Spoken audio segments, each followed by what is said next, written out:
नमस्कार, आप देख रहे हैं हल्ला बोल टीवी। मैं हूं प्रियंका। बांकेपुर से बीजेपी के प्रत्याशी नीरज सिन्हा पत्रकार के कैमरा देखते ही भागने लग रहे हैं। आखिर क्यों ऐसा वो कर रहे हैं, आइए जानते हैं हल्ला बोल टीवी के संपादक दीपक शर्मा से। ऐसा क्यों कर रहे हैं ये तो नीरज सिन्हा बताएंगे, भारतीय जनता पार्टी बताएगी, लेकिन ये ऐसा हो रहा है।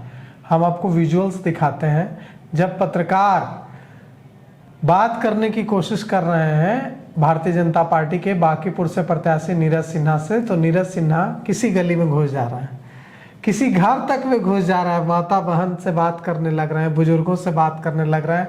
हर वो मुमकिन कोशिश कर रहे हैं जिससे उनको मीडिया के सवालों का जवाब नहीं देना पड़े।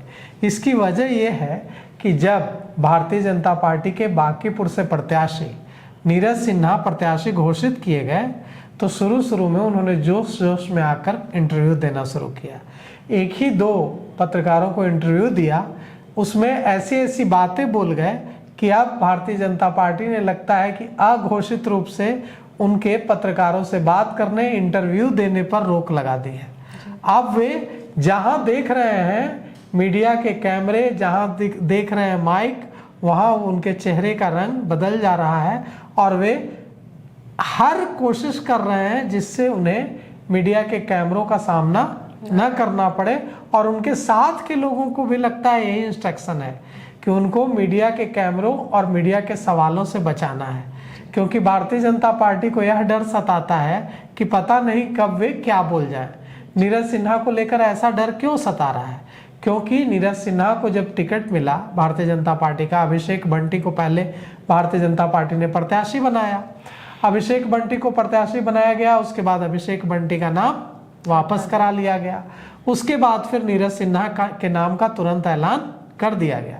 अब नीरज सिन्हा ने जो इंटरव्यू दिए एक दो पत्रकारों को, उसमें नीरज सिन्हा ने क्या कहा? नीरज सिन्हा ने कह दिया कि जो आज नितिन नवीन भारतीय जनता पार्टी के राष्ट्रीय अध्यक्ष बने हैं, या उनके ही कारों का परिणाम है। आपको लग रहा होगा कि कार इसमें कहां से आ गया, तो कार्य को वो कार बोल रहे थे, कार्य को बार बार बोल रहे थे, कार। उन्होंने कहा कि मैंने कार कर करके नितिन नवीन को इतना आगे बढ़ा दिया। अब इसको लेकर बहुत मजाक बन गया भारतीय जनता पार्टी का कि भारतीय जनता पार्टी के राष्ट्रीय अध्यक्ष नितिन नवीन को राष्ट्रीय अध्यक्ष इसलिए बने हैं क्योंकि बहुत सारा कार कर दिया इन्होंने। तो ऐसे कई सारे उटपटांग बयानों की वजह से भारतीय जनता पार्टी की फजीहत हो रही थी। और इसीलिए आपने देखा होगा कि जब नॉमिनेशन करने गए थे नीरज सिन्हा, तो जब पत्रकारों ने उनसे बात करने की कोशिश की और उन्होंने जवाब देने की कोशिश की, जवाब देने के लिए आगे बढ़े, तो भारतीय जनता पार्टी के प्रदेश अध्यक्ष संजय सरावगी जो उनके साथ मौजूद थे, उन्होंने उनका मुंह दबा दिया। कैमरों में कैद हो गया कि वो मुंह दबाकर उन्हें नहीं बोलने दे रहे हैं। इतना ही नहीं, वे इधर उधर न हो जाएं छिटक कर भीड़ में, और कोई पत्रकार उनसे कुछ दो चार सवाल न कर दे, इसलिए वो उन्हें अपनी बाह में जकड़ कर ले जा रहे थे।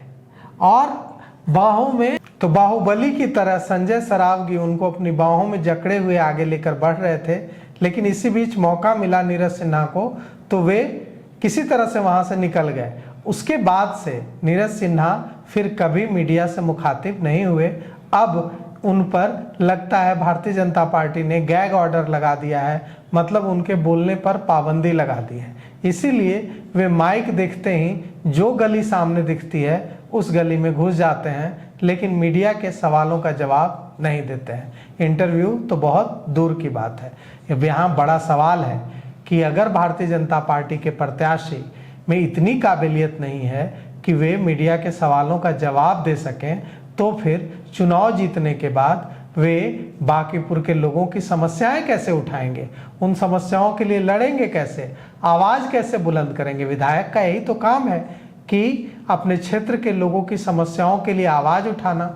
और अगर वे अभी चुनाव में अपनी आवाज नहीं बुलंद कर पा रहे हैं, तो एक विधायक के रूप में कैसे करेंगे और बांकीपुर के लोगों की समस्याओं का निदान कैसे कराएंगे? तो सुना आपने, इन सब को लेकर के आपकी क्या राय है? अपनी राय हमें कमेंट बॉक्स में जरूर दें। फिलहाल इस पेशकश में इतना ही। आगे की खबरों के लिए देखते रहिए हल्ला बोल टीवी। धन्यवाद।